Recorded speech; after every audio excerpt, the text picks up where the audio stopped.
फकीर देखा है जो 1,40,000 का चश्मा लगाता हो, खुद घूमते हैं 12 करोड़ की मर्सिडीज, मतलब भिक्षा मांगकर यहाँ पर फॉरेन टूर भी कर लिए और डिजिटल कैमरा भी खरीद लिया डिजिटल कैमरा के रिलीज होने से पहले। और नरेंद्र मोदी अपने आप को गरीब ही नहीं, बहुत गरीब परिवार का बताते हैं। मित्रों, मैं बचपन में रेल के डिब्बे में चाय बेचता था। वाह, क्या फकीरी है। वो भगवान है हमारे, हम उनकी पूजा करते हैं। सच तो ये है दोस्तों कि ये लोग हमारे हिंदू धर्म को ही तोड़ने मरोड़ने लग गए अपने नफरतखोर एजेंडा को फैलाने। हेलो दोस्तों, मैं आज आप लोगों के लिए एक ऐसा वीडियो लेके आया हूं जिसमें आपको प्रूफ के साथ ये बताया जाएगा कि देश का जो प्रधानमंत्री है नरेंद्र मोदी, उसका जो काला चिट्टा है, यानी बचपन से लेकर आज तक की राज, वो किस तरह से सीढ़ी चढ़कर यहाँ तक पहुँचे हैं और लोगों को बेवकूफ़ बना रहे हैं, बिल्कुल बेवकूफ़ बना रहे हैं कि मैंने चाय बेचा, मैंने ऐसा किया, मैं बहुत फ़कीर हूँ, मैं गरीब हूँ।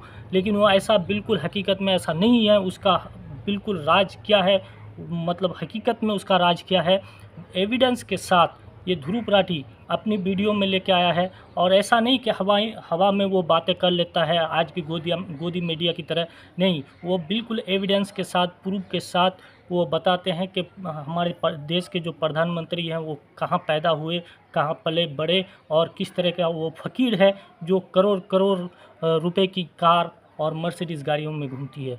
तो आइए हम सब मिलकर देखते हैं इस वीडियो को, और वीडियो पसंद आए तो लाइक शेयर ज़रूर कर देना भाई, सपोर्ट करना थोड़ा भाई को। वर्कर मंगल वाजपेयी से बात कर रहे थे कानपुर में। मंगल एक लोडर का काम करते हैं, यानी गाड़ियों में सामान चढ़ाने का काम करते हैं। क्या नाम बताएं? योगी साहब, मेरा मंगल वाजपेयी है। यार लोडर का काम करवाते हैं। साथ ही साथ ये बीजेपी एमएलए महेश त्रिवेदी के लिए वॉलंटियर भी करते हैं। ये उम्मीद जता रहे थे कि बीजेपी इस बार 400 पार करेगी। चुनाव में किसका माहौल है? बीजेपी जीतेगी 400 के ऊपर। लेकिन जैसे जैसे बात आगे बढ़ती है, मंगल अपनी परेशानियों के बारे में बताते हैं। वो बताते हैं कि उनके पास बिजली नहीं, सीवर की व्यवस्था नहीं, हमारे पास बिजली नहीं है घर में, हमारे पास लैट्रिन घर में नहीं है, हमारे पास सीवर व्यवस्था नहीं है। उन्होंने बीजेपी एमएलए महेश त्रिवेदी को कई बार कहा, हमने महेश त्रिवेदी से भी कई बार कहा कि 20 फुट पाइप पड़ना है, तो अगर पड़ जाए तो हमारे घर की सीवर व्यवस्था बन जाए। नहीं बन पाई। उन्हें कुछ भी नहीं मिला और ना ही उन्हें कुछ मिलने की उम्मीद है। त्याग तपस्या की मूर्ति है कि कुछ नहीं मिला, लेकिन उसके बावजूद कोई शिकायत नहीं है और ना कोई उम्मीद है मिलने की, लेकिन फिर भी वो खुद को भाजपा का भक्त कहते हैं। लेकिन ये तो कहा जाता है ना कि भूखे पेट ना होए भजन गोपाला। इस पर मंगल वाजपेयी जवाब देते हैं कि ऐसा कुछ नहीं है, आदमी बालू खाकर भी पेट भर सकता है, यानी कि मिट्टी खाकर भी पेट भर सकता है। सब हो जाता है अगर संत चाह लेगा। अगर संत चाह लेगा तो सब हो जाता है, बालू खा के पेट भर लेता है। इन्हें कोई शिकायत नहीं है। प्रधानमंत्री मोदी को ये परमात्मा मानते हैं, उनकी पूजा करते हैं। ऐसा कैसे हो सकता है कि एक पॉलिटिशियन को लेकर लोग इतने अंधे हो गए हैं? और ये इकलौते नहीं है, मैंने पिछले वीडियो में आपको उसके कई और उदाहरण दिए थे। बीजेपी के टिकट पर तो कुत्ता भी खड़ा हो जाए हम जिता देंगे। ये सच है, अगर कुत्ता भी आएगा उसको भी जिताएंगे। ये तो फिर अंधविश्वास नहीं, भक्त हैं, अंधविश्वास नहीं है, हम भक्त हैं। महंगाई मेरे हिसाब से कोई ज्यादा नहीं हुई। अब मैं 10 साल से बनियान नहीं पहन रहा, देखो आप। वो भगवान है हमारे, हम उनकी पूजा करते हैं। ऐसा हुआ है इमोशनल मैनिपुलेशन और ब्रेन वॉशिंग की वजह से। एक बड़े स्केल पर देश में लोगों का ब्रेन वॉश किया गया है, और जो माफिया यहाँ पर ब्रेन वॉश कर रहा है लोगों का, वो 4 भरोसा दिलाया नहीं जीता जाता है। और मेरा भरोसा सिर्फ टाटा नमक, देश के 100 नमक के लैब टेस्ट में पाया गया। 4 डिपार्टमेंट्स पर काम करता है। पहला डिपार्टमेंट लोगों में गर्व और अहंकार भरता है कि आप महान हो क्योंकि आप हिंदू धर्म में पैदा हुए। दूसरा डिपार्टमेंट आपको एहसास दिलाता है विक्टिमाइजेशन का, कि सदियों से, 1000 सालों से आपके पूर्वज विक्टिम बनकर रहे थे। तीसरा डिपार्टमेंट आपके अंदर डर भरता है कि आपको खतरा है उन लोगों से। और चौथा डिपार्टमेंट यहाँ नरेंद्र मोदी को मसीहा बनाता है कि सिर्फ नरेंद्र मोदी ही आपको बचा सकते हैं। पहले 3 डिपार्टमेंट्स की मैं 3 अलग अलग वीडियोस में ऑलरेडी बात कर चुका हूँ। अब वक्त है इस चौथे डिपार्टमेंट को एक्सपोज करने का। नरेंद्र मोदी की कल्ट ऑफ पर्सनालिटी, कैसे इनके इतने सारे फेलियर्स के बाद भी लोगों को इमोशनली मैनिपुलेट किया जाता है कि लोग इन्हें भगवान मान बैठे। आइए जानते हैं आज के इस वीडियो में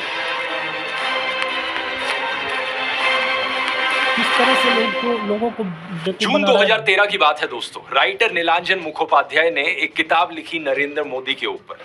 ये एक बायोग्राफी थी। इस किताब में लिखा गया कि कैसे नरेंद्र मोदी जब 6 साल के थे वडनगर रेलवे स्टेशन पर गुजरात में वो चाय बेचा करते थे। ये चाय बेचने वाला किस्सा तभी से लेकर नरेंद्र मोदी की संघर्ष की कहानी का ये एक मेजर टॉकिंग पॉइंट रहा है। 2015 में जब टाइम मैगजीन ने प्रधानमंत्री मोदी का इंटरव्यू लिया तो उन्होंने बताया कि कैसे वो एक बहुत गरीब परिवार से आते थे, कैसे बचपन में वो चाय बेचा करते थे रेलवे स्टेशन पर। इनकी एग्जैक्ट लाइनें सुनिए। मैं पॉवर्टी में पैदा हुआ हूँ, बचपन में मेरा पूरा बचपन पॉवर्टी में बीता है। मेरे लिए पॉवर्टी एक तरीके की पहली इंस्पिरेशन थी मेरी जिंदगी में। लेकिन कितनी सच्चाई है इन बातों में, बहुत से लोगों ने टाइम टू टाइम सवाल उठाए हैं।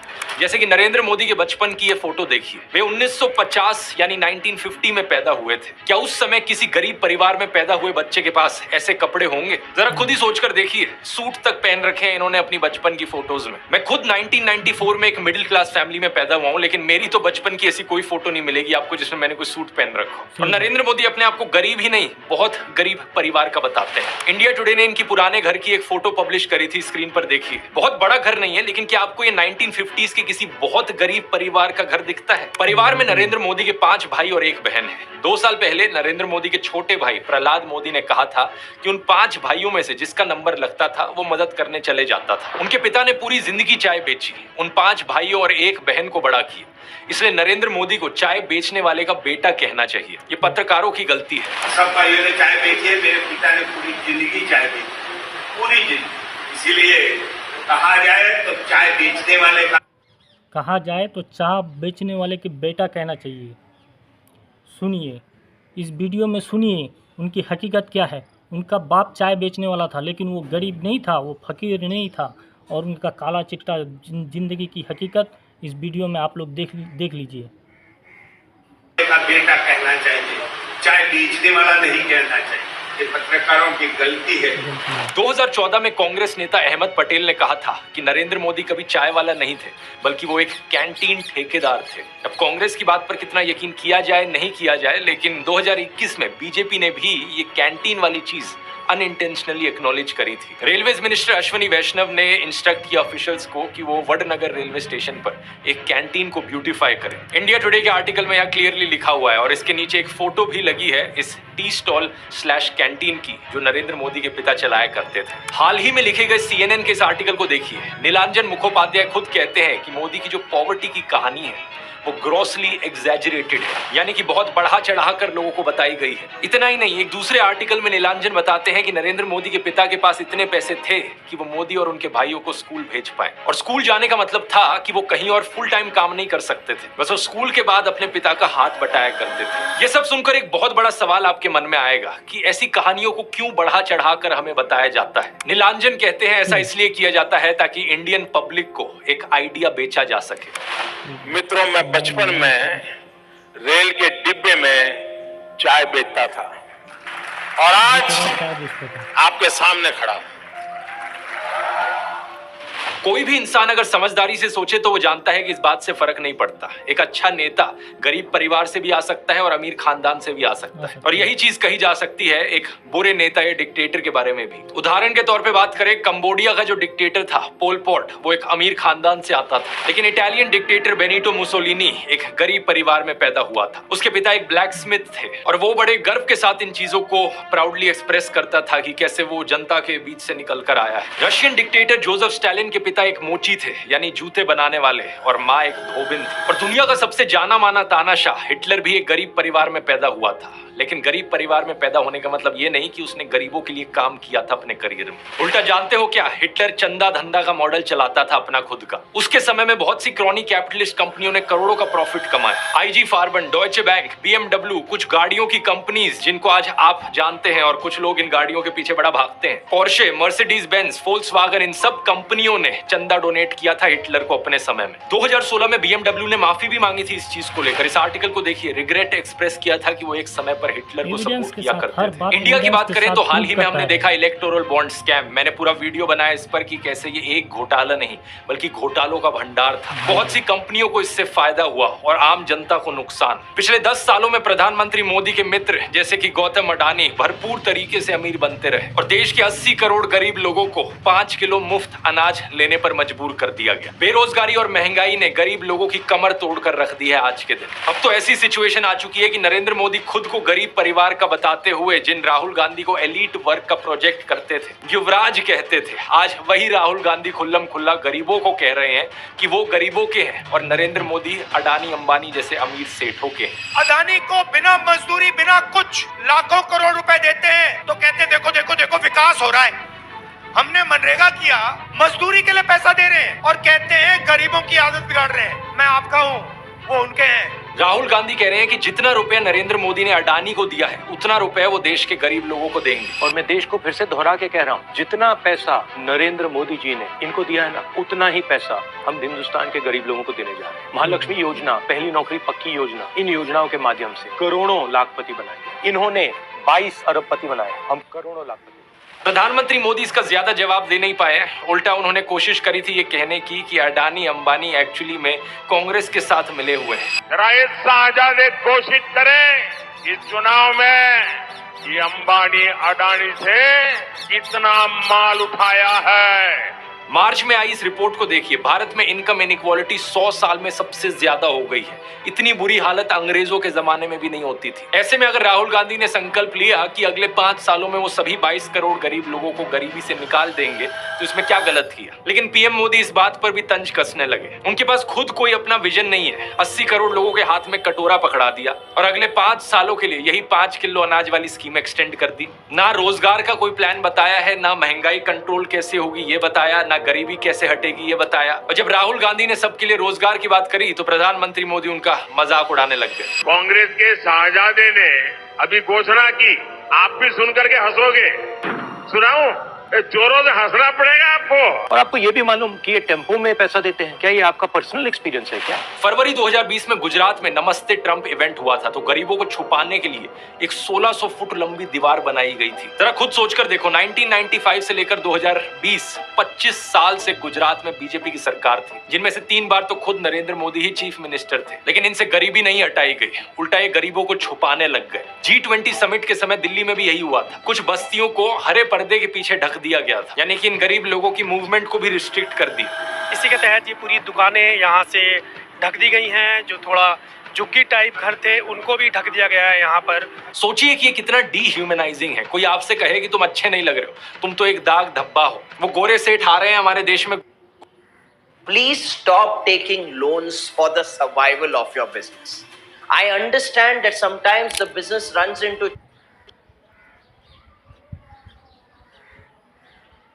देश में घूमने तुम्हें एक पर्दे के पीछे छुपा दिया जाएगा। कैसा लगेगा आपको ये सुनकर? उन गरीबों की सोचो, उन्हें कैसा लगा होगा। सीधा कहते हैं कि यहाँ से जाओ, उस गरीब को तो भगा सकते हो, उस अमीर को भगा के देखो ना। तो इन सब चीजों के चलते नरेंद्र मोदी की ये जो गरीब परिवार वाली ब्रांडिंग थी अब ये लगभग खत्म हो चुकी है। लेकिन उनके कल्ट ऑफ पर्सनैलिटी का ये केवल एक हिस्सा है। दूसरा हिस्सा यहाँ पर आता है उनके परिवार को लेकर। व्हाट्सएप पर और गोदी मीडिया के जरिए आपको बार बार बताया जाता है कि नरेंद्र मोदी इतने महान हैं क्योंकि उन्होंने देश के लिए अपने परिवार को छोड़ दिया, अपनी पत्नी को छोड़ दिया। देखो, वैसे ये एक पर्सनल मामला है, किसी पति पत्नी की आपस में ना बने ये कोई बड़ी चीज नहीं है। बहुत से लोगों के साथ ऐसा होता है, लेकिन यही लोग खुद इस पर्सनल बात को बीच में लाते हैं, इसे अचीवमेंट के तौर पर दिखाने के लिए। देश के लिए पत्नी को छोड़ दिया, कोई सेंस है इस बात का? पूर्व प्रधानमंत्री लाल बहादुर शास्त्री जी ने तो अपनी पत्नी को नहीं छोड़ा, तो क्या वो देश के लिए काम नहीं कर पाए? महात्मा ज्योतिबा फूले की पत्नी सावित्रीबाई फूले के बारे में तो सब जानते हैं, क्या उन्होंने देश के लिए महान काम नहीं किया? आपने अगर रामलीला देखी है तो उसमें भी देखा होगा कि कैसे सीता जी ने भी भगवान राम का साथ दिया वनवास में, और राम ने उन्हें बचाने के लिए क्या क्या नहीं किया। तो व्हाट्सएप यूनिवर्सिटी की एक ऐसी घटिया नारी विरोधी मानसिकता है जहां आप औरत को एक अड़चन की तरह देखते हो, जहां आप पत्नी को छोड़ देने को एक अचीवमेंट की तरह दिखाते हो। और केवल पत्नी ही नहीं बल्कि नरेंद्र मोदी के परिवार को लेकर भी व्हाट्सएप माफिया यही बात फैलाता है। अरे औरों की तो छोड़ो, नरेंद्र मोदी खुद इस बात को बार बार दोहराते रहते हैं। कहते हैं कि उन्होंने अपने परिवार को देश के लिए छोड़ दिया। मेरे देशवासियों, मैंने घर, परिवार, सब कुछ देश के लिए छोड़ा है। पंजाब केसरी अखबार ने तो उनकी चरण वंदना करते हुए उनकी तुलना भगवान बुद्ध और महावीर जैन से कर डाली। लेकिन इन लोगों से मैं पूछना चाहता हूँ, कभी भगवान बुद्ध ने अपना घर छोड़कर ऐसे बयान दिए क्या? सम्माननीय आदरणीय दीदी, आदरणीय दीदी, ओ दीदी, किसी औरत को कांग्रेस का विधवा कहा, 50 करोड़ की गर्लफ्रेंड कहकर अपमानित किया, समाज में नफरत का जहर बोया। सत्ता पाने के लिए भगवान बुद्ध ने ये सब नहीं किया था, वो तो खुद एक राजकुमार थे। वो तो सत्ता को, महल को और सिंहासन को छोड़कर जंगल में गए थे और उनके पीछे उनके माँ बाप, उनकी पत्नी यशोधरा और उनके बेटे राहुल तो राजमहल में सुविधाओं के साथ जी रहे थे। और जब बुद्ध की ज्ञान प्राप्ति हुई तो जानते हैं उन्होंने सबसे पहले क्या कहा था? oshonews.com पर ओशो के एक लेक्चर का ट्रांसक्रिप्ट दिया हुआ है। जब बुद्ध को ज्ञान प्राप्ति हुई तो पहली बात उन्होंने अपने शिष्यों से ये कही, मैं यशोधरा के पास जाना चाहता हूँ, उससे बात करना चाहता हूँ। ये सुनकर आनंद व्याकुल हो गए, बोले कि ये ठीक नहीं है, लोग क्या कहेंगे। बुद्ध ने कहा, मुझे उसका धन्यवाद करना है उसकी मदद के लिए, और जो मेरे साथ हुआ, जो मुझे मिला, इसका कुछ हिस्सा मुझे उसे देना है, ये उसका कर्ज है मुझ पर। और वो गए। यशोधरा ने उन्हें देखा, 12 साल का गुस्सा उनके अंदर था। वो बोली, मुझसे कहकर तो जाते, क्या मैं तुम्हें रोकती? इतना भी विश्वास नहीं था मुझ पर। बुद्ध ने माफी मांगी, ये कहा कि मैं ना समझ था, अब समझ आई तो वापस आया हूँ। सुनो, कुछ अद्भुत हो गया है। मेरा पहला दायित्व तुम्हारे प्रति है, इसलिए वह अनुभव तुम्हारे साथ साझा करूंगा। यशोधरा की आंखों से आंसू झरने लगे। अब प्रधानमंत्री मोदी का इंस्टाग्राम अकाउंट देखिए जरा। प्रियंका चोपड़ा और निक जोनस की वेडिंग रिसेप्शन में गए, उन्हें बधाई दे रहे हैं। इस वीडियो को देखिए। विराट कोहली और अनुष्का शर्मा के वेडिंग रिसेप्शन पे जाकर उन्हें गुलाब दे रहे हैं। मलयालम एक्टर सुरेश गोपी की बेटी की शादी में गए। टाइम्स नाउ की एंकर नविका कुमार के बेटे की शादी में गए। मुकेश अंबानी ने हॉस्पिटल खोला तो वहां बधाई देने पहुंच गए। इस न्यूज आर्टिकल को भी देखिए। नरेंद्र मोदी ने गौतम अडानी के बेटे करण की ग्रैंड एंगेजमेंट सेरेमनी को भी अटेंड किया। तो बॉलीवुड सेलिब्रिटीज और अमीर सेठों की शादियों में जाने के लिए बहुत समय है इनके पास। हालांकि इसमें कुछ गलत नहीं है, इनकी मर्जी अगर ये जाना चाहें तो। लेकिन सवाल यहाँ पर ये, क्या केवल अपने भाइयों और परिवार को ही छोड़ना पड़ता है क्या देश के लिए? एबीसी के इस आर्टिकल को देखिए। अवनी दास रिपोर्ट करती है कि अक्टूबर 2023 में मोदी परिवार उनके भतीजे की शादी के लिए इकट्ठा हो रहा था, लेकिन एक इंसान वहां से गायब थे, नरेंद्र मोदी। आपने फोटोज और वीडियोस में जरूर देखा होगा कि प्रधानमंत्री मोदी अपनी माता जी से मिलने जाया करते थे, जो कि अच्छी बात है। लेकिन कभी आपने नोटिस किया कि केवल वहां 3 लोग होते थे इस मुलाकात में? प्रधानमंत्री मोदी, उनकी माता जी और कैमरामैन। कभी कभार मुलाकात में 2-3 और लोग होते थे, लेकिन वो हमेशा और कैमरामैन ही होते थे। 3 साल पहले बीबीसी कॉरेस्पॉन्डेंट तेजस वैद्या ने प्रधानमंत्री मोदी के भाई प्रहलाद मोदी से बात करी, और सुनिए उनका क्या कहना था। तेरे परिवार ने दूर रखवानी सूचना आपवामां आवे। इस बात को लेकर स्पष्ट निर्देश होता है कि परिवार के बाकी सदस्य दूर ही रहे। प्रधानमंत्री मोदी की भतीजी सोनल मोदी ने भी यही बताया कि उनको मना किया गया है। उनसे पूछा गया कि शपथ ग्रहण समारोह में बहुत से लोगों को निमंत्रित किया गया, लेकिन उन्हें क्यों नहीं बुलाया गया? तो सुनिए उन्होंने क्या कहा था। नरेंद्र मोदी जी ने प्रधानमंत्री का शपथ ली थी, तब देश में से कई लोग गए थे, तब आपको न्योता मिला था या आपको जाने की इच्छा हुई थी? इच्छा तो सबको होती है, पर अफसोस है कि हमें इनविटेशन नहीं दिया गया। G20 की थीम रखी गई थी वसुदेव कुटुंबकम। अब बताओ, जो आदमी अपने परिवार को सामने इंट्रोड्यूस कराने में शर्माते हो कि मैं अपने भाइयों को ये कहकर छोड़ देता हूँ कि वो मेरे बराबर नहीं है, तो वो देश में हम लोगों के लिए क्या सोच सकता है, क्या कर सकता है? आगे हमारा भविष्य हमारे हाथ में है भाई। ये भाई साहब जो है, इनकी बातों को कोई नहीं झुठला सकता, क्योंकि ये एविडेंस के साथ सबके सामने बात को रखता है। कम यानी पूरी दुनिया एक परिवार है, लेकिन खुद के परिवार को, खुद के भाई बहनों को अपने से दूर रखा जाता है इस तरीके से। आखिर क्या कारण है? भगवान राम तो अपने परिवार के साथ रहते थे। राम, लक्ष्मण, भरत, शत्रुघ्न, चारों भाइयों में कितना प्यार था। क्या इसका मतलब ये हुआ कि राम जनता के लिए काम नहीं कर पाए? उन्होंने तो राम राज्य स्थापित किया था, जहां कोई गरीब, बेरोजगार, दुखी नहीं था। मैं फिर से कहूंगा, ये प्रधानमंत्री मोदी का अपना पर्सनल मैटर है। अगर वो बॉलीवुड, अडानी, अंबानी जैसे दोस्तों के साथ ताल्लुक रखना चाहते हैं और अपने परिवार के साथ नहीं, उनकी मर्जी। मुझे प्रॉब्लम इस बात से नहीं है, प्रॉब्लम इस बात से है कि इसे अचीवमेंट की तरह क्यों दिखाया जाता है कि मैंने अपना परिवार छोड़ दिया, देखो मैं कितना महान हूं। ये कोई अचीवमेंट होती है क्या? इसका साइड इफेक्ट ये हुआ है कि बहुत से हिंदू युवा ब्रेन वॉश हो गए हैं। होना ये चाहिए कि वो अच्छे से पढ़ लिख कर कुछ बने, काम धंधा करे, कुछ कमाए और अपने माँ बाप की सेवा करे। लेकिन नहीं, कुछ यूथ की क्या हालत हो गई है कि वो हाथों में तलवार लेकर मस्जिदों के सामने घूम रहे हैं। उन्हें भी अपने परिवार से, अपने माँ बाप से कोई मतलब नहीं। सेलिंग पॉइंट नंबर 1 था, मैं गरीब परिवार से हूँ। सेलिंग पॉइंट नंबर 2 था कि मैंने अपने परिवार को छोड़ दिया देश के लिए। और सेलिंग पॉइंट नंबर 3 अब आता है फकीरी। नरेंद्र मोदी अक्सर कहते हैं कि उन्होंने भिक्षा मांगकर गुजारा किया। कभी कहते हैं कि 35 साल के लिए, कभी कहते हैं 40 साल के लिए। करीब 40 साल मैंने भिक्षा मांग करके खाया है। मैं 35 साल तक भिक्षा मांग करके खाया।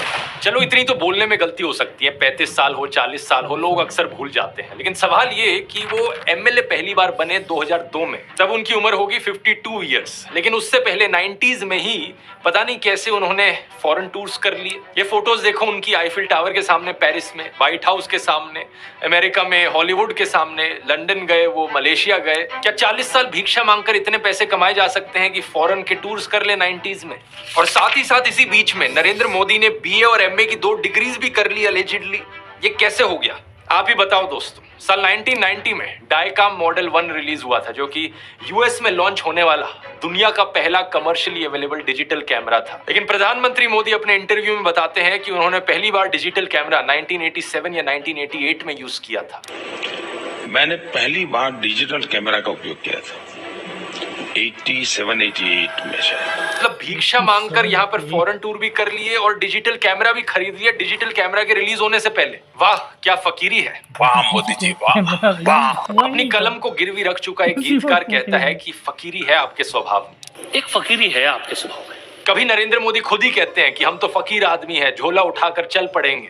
अरे हम तो फकीर आदमी हैं, झोला लेके चल पड़ेंगे जी। लेकिन पूरी दुनिया में आपने ऐसा कोई दोस्तों, एक पानी की बोतल की कीमत कब तक रहती है? जब तक उसके अंदर पानी होता है। एक बार पानी पीने के बाद लोग बोतल को फेंक दिया करते हैं। इसी तरीके से दोस्तों, कोई फकीर देखा है जो 1,40,000 का चश्मा लगाता हो? अपनी बूढ़ी माँ को नोटबंदी के लिए लाइन में खड़ा कर दिया और खुद घूमते हैं 12 करोड़ की मर्सिडीज में। एक तरफ तो शास्त्री जी जैसे प्रधानमंत्री देखे हैं देश ने। बताया जाता है कि उनके पास सिर्फ 2 धोती और 2 कुर्ते हुआ करते थे। कुर्ता फटकर इस्तेमाल करने लायक ना रहे तो उसे भी रुमाल बना लेते थे लाल बहादुर शास्त्री जी। लेकिन प्रधानमंत्री मोदी की यूएस विजिट की इन फोटोज को देखिए, एक दिन में 4 बार कपड़े बदलते हैं। द प्रिंट में लिखे गए इस आर्टिकल को देखिए। उत्तराखंड और हिमाचल जाते हुए प्रधानमंत्री मोदी ने 8 घंटे में 4 बार कपड़े बदले। इस टाइम्स ऑफ इंडिया के आर्टिकल को देखिए, प्रधानमंत्री मोदी गंगा आरती करने गए तब भी कपड़े बदलते जा रहे हैं। हुबली टाइम्स वालों ने तो इनकी फैंसी ड्रेस का एक पूरा कोलाज बना दिया। इंडिया टुडे ने भी इनकी 22 हेड गियर्स की कलेक्शन दिखाई है इस आर्टिकल में। और इस इंडियन एक्सप्रेस के कोलाज को भी देखिए। अगर ये फकीरी वाली बात भी नहीं बैठती लोगों में, तो इस सब के बाद अगला हथियार आता है कि इनको भगवान का अवतार ही बना दो। ये एक बार नहीं, 2 बार नहीं, बल्कि कितनी बार कितने नेताओं ने बार बार प्रधानमंत्री मोदी को भगवान से कंपेयर किया है। और मोदी जी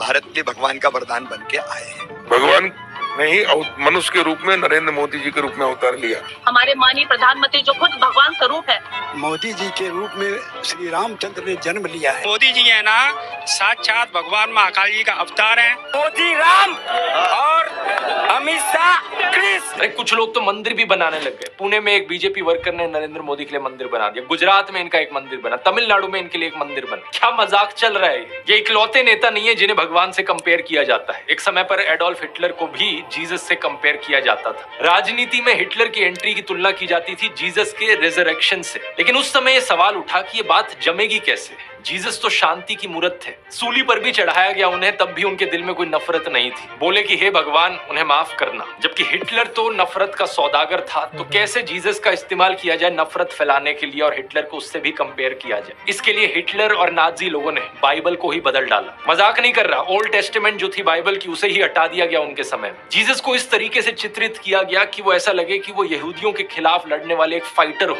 सिमिलरली बीजेपी के लोग बार बार नरेंद्र मोदी को भगवान का अवतार करके पुकारते हैं। लेकिन यहाँ भी दिक्कत वही आ जाती है कि नरेंद्र मोदी तो नफरत फैलाते हैं, लेकिन श्री राम की सूरत में दिखती है विनम्रता, सौम्यता, करुणा। राजा रवि वर्मा की इस आइकॉनिक पेंटिंग को देखिए, राम दरबार, जो कि हमारे देश के करोड़ों घरों में लगी हुई है। इस प्रॉब्लम का समाधान ढूंढने के लिए इनके लोगों ने राम की सूरत बदलनी शुरू कर दी। पिछले कुछ सालों में आपने देखा होगा ये एंग्री हनुमान और एंग्री राम की आइकॉनोग्राफी। गाड़ियों के पीछे इसे लगाया जाता है ये दर्शाने के लिए कि ये है असली में भगवान राम। चरित्र ही बदल दो भगवान का। रामायण में मुसलमानों का कोई जिक्र नहीं है, लेकिन इन लोगों ने रामायण को भी तोड़ मरोड़ दिया अपने नफरत खोर एजेंडा के लिए। 2016 में एक बीजेपी एमपी ने कहा कि मुसलमान तो रावण के डिसेंडेंट्स हैं। व्हाट्सएप माफिया वालों ने हमारे हिंदू स्क्रिप्चर्स में एक झूठा कोट इंसर्ट कर दिया, धर्म हिंसा तथैव च। जो चीज किसी वेद पुराण में नहीं थी, किसी रामायण महाभारत में नहीं थी, इन्होंने जबरदस्ती अपना नफरत खोर एजेंडा बीच में घुसा दिया। उस धर्म हिंसा तथैव च आपको जान करके आनंद होगा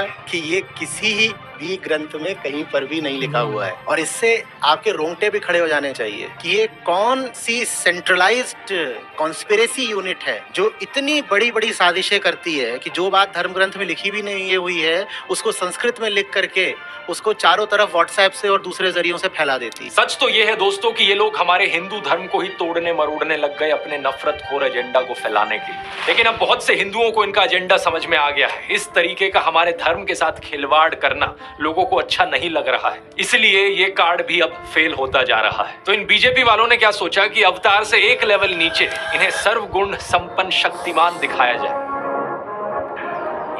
क्या सीन है, क्या सीन है। लेकिन किसी को यहाँ शक्तिमान बनाने का सबसे आसान तरीका है कि दूसरी साइड वाले की इमेज नीचे गिराओ।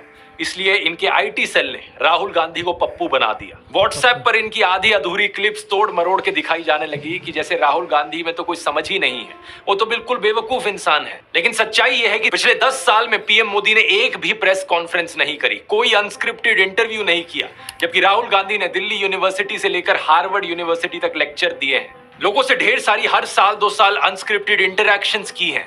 ये बात सही है कि उनकी कुछ फनी क्लिप्स जरूर है जहां उनके मुंह से कुछ उलट पुलट निकल गया। This morning I got up at night.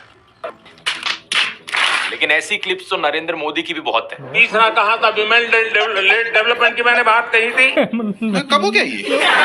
Narendra Modi वही है जो नाले से निकलने वाली गैस से चाय बनाने की बात करते हैं। कहते हैं कि पसीने से मुंह पोंछ लेता था तो ग्लो आ जाती थी। कभी ये क्लाइमेट चेंज को डिनाई करते हैं कि गर्मी नहीं बढ़ रही बल्कि हमारी गर्मी सहने की शक्ति कम हो रही है, तो कभी ये बादलों से रेडार का सिग्नल रोकने की बात करते हैं। लेकिन मैंने कहा इतने क्लाउड है, बारिश हो रही है, तो एक बेनिफिट है, क्या राडार से बच सकते हैं? एक तो जानते नहीं है, ऊपर से अहंकार इतना कि अपने अज्ञान का भी एहसास नहीं। एक दफा मोदी दूसरे देश में गए थे, वहां भारत का राष्ट्रीय गान चल रहा था और ये बीच में ही चलने लगे। ऐसी गलती किसी से भी हो सकती है, लेकिन बात मैं यहाँ पर ये बताना चाह रहा हूँ कि प्रधानमंत्री मोदी की भी फनी क्लिप्स बहुत सारी हैं। दूसरों को पप्पू बोलने से पहले अपनी क्लिप्स पर नजर डाल लो। पप्पू को हारने का डर लग रहा है, पप्पू को नहीं बनाएंगे। और अभी तो एक बहुत बेहतरीन मौका मिला है। हमारे फॉर्मर सुप्रीम कोर्ट के जजेस ने राहुल गांधी और नरेंद्र मोदी दोनों को एक 1-on-1 डिबेट के लिए इनवाइट किया है। राहुल गांधी तो इस इनविटेशन को ऑलरेडी एक्सेप्ट कर चुके हैं, लेकिन नरेंद्र मोदी अभी भी चुप है। अगर ऐसा होता है तो जनता के लिए भी एक बड़ा सीधा मौका होगा देखने का कि नरेंद्र मोदी और राहुल गांधी में से कौन ज्यादा समझदार है, कौन ज्यादा इंटेलिजेंट है और कौन ज्यादा केपेबल लीडर है देश के लिए। लेकिन नरेंद्र मोदी अगर इस डिबेट से भागते हैं और जवाब ही नहीं देते तो समझ जाना कौन यहाँ पर बेहतर है। इस कल्ट ऑफ पर्सनैलिटी में प्रधानमंत्री मोदी का सबसे बड़ा कार्ड है सब जगह फोटो चिपकाओ। बचपन में मैं सोचता था कि ये कोका कोला जैसी ड्रिंक्स की एड्स क्यों आती हैं टीवी पर, हर कोई तो जानता है कि कोका कोला क्या है। बाद में मुझे समझ आया कि out of site is out of mind, यानी नजर से बाहर तो दिमाग से बाहर। और इसकी उल्टी एक टैक्टिक है, जितना नजर में रहोगे उतना लोगों के दिमाग में घुसोगे। अखबार पर नरेंद्र मोदी, रेडियो पर नरेंद्र मोदी, टीवी चैनलों पर नरेंद्र मोदी, फेसबुक पर नरेंद्र मोदी, पेट्रोल पंप की होर्डिंग्स पर नरेंद्र मोदी, सड़क पर पोस्टर छपे हैं, गूगल एड्स पे करोड़ों खर्च करके अपना चेहरा दिखा रखा है, हर एक सरकारी स्कीम के इश्तिहार पे। अरे ये सब तो छोड़ो, कोविड वैक्सीन के सर्टिफिकेट पे भी नरेंद्र मोदी। सेल्फी पॉइंट्स तक बना डाले इन्होंने जगह जगह। 2022 की इस रिपोर्ट को देखिए। आईएनबी मिनिस्ट्री ने बताया कि सरकार ने 8 सालों में 6400 करोड़ से ज्यादा रुपए खर्च किया एडवर्टाइजमेंट्स पर। हर रोज का 71 लाख रुपए तो अखबारों में ऐड देने में लगा दिया। और ये सब तो सरकारी पैसे से चलने वाली एड्स थी। इसके अलावा जो पार्टी फंड से चलने वाली एड है वो अलग, और गोदी मीडिया के एंकर जो दिन रात चाटुकारिता करते हैं वो अलग। हर जगह नरेंद्र मोदी। एक गायक थे जिम मॉरिसन, उन्होंने कहा था कि जो मीडिया को कंट्रोल करता है वो दिमाग को कंट्रोल करता है। लेकिन एक और सिंगर थे बॉब मार्ले, उन्होंने कहा था कि हर वक्त हर किसी को बेवकूफ नहीं बनाया जा सकता। और अब यही हो रहा है कि हर तरफ मोदी का चेहरा देखकर लोग उकता गए हैं। और ये जो वॉर रुकवाने वाली कहानियां हैं, इन पर पूछा जा रहा है कि इतनी ही वॉर रुकवाने वाले हो तो मणिपुर की हिंसा क्यों नहीं रुकवा देते। इलेक्ट्रॉन बॉन्ड का पैसा है, कहीं तो यूज होगा। किसी एक्टर को उठा के बेटी बना देंगे, पापा ने वॉर रुकवा दी, पापा मणिपुर के दंगे क्यों नहीं रुकवाते। लोग पूछ रहे हैं कि भारत में सब चंगासी है तो 2022 में सब रिकॉर्ड तोड़ते हुए 2.25 लाख लोगों ने भारतीय नागरिकता क्यों छोड़ दी। इस मोदी मैजिक के खत्म होने का सबसे बड़ा सबूत यही है कि बीजेपी को दूसरी पार्टियों के उन नेताओं को अपनी पार्टी में लाना पड़ रहा है जिन पर भ्रष्टाचार के एक से बढ़कर एक आरोप लगे। अगर मोदी मैजिक अब सही में बचा होता तो मोदी के नाम से ही चुनाव जीता जा सकता था। इन बाहर के नेताओं को लाने की जरूरत ये भाई साहब जो बात कर रहे हैं ना, एक एक बात पॉइंट वाली बात है, गौर से सुनिए तो मज़ा आ जाएगा भाई। ये हर बात को पॉइंट में रखता है और एविडेंस के साथ प्रूव कर देता है, प्रूव करके हम लोगों को समझाता है कि किस हिसाब से मतलब वो हम लोगों को समझाने की कोशिश कर रहा है। थोड़ा गौर से समझिए तो समझ में आएगा। की जरूरत नहीं थी अपनी पार्टी में, ये झूठ, डर और नफरत फैलाने की जरूरत नहीं थी। इस वीडियो में तो मैंने आपको नरेंद्र मोदी का वो चेहरा दिखाया है जो व्हाट्सएप माफिया आपको दिखाता रहता है। अगले वीडियो में मैं आपको दिखाऊंगा उनका असली चेहरा, उनके माइंड में क्या क्या चलता रहता है। यहां मैं आप लोगों को धन्यवाद करना चाहूंगा क्योंकि आप लोग इतने जज्बे के साथ इनकी इस झूठ और नफरत की फैक्ट्री को तबाह करने में लगे।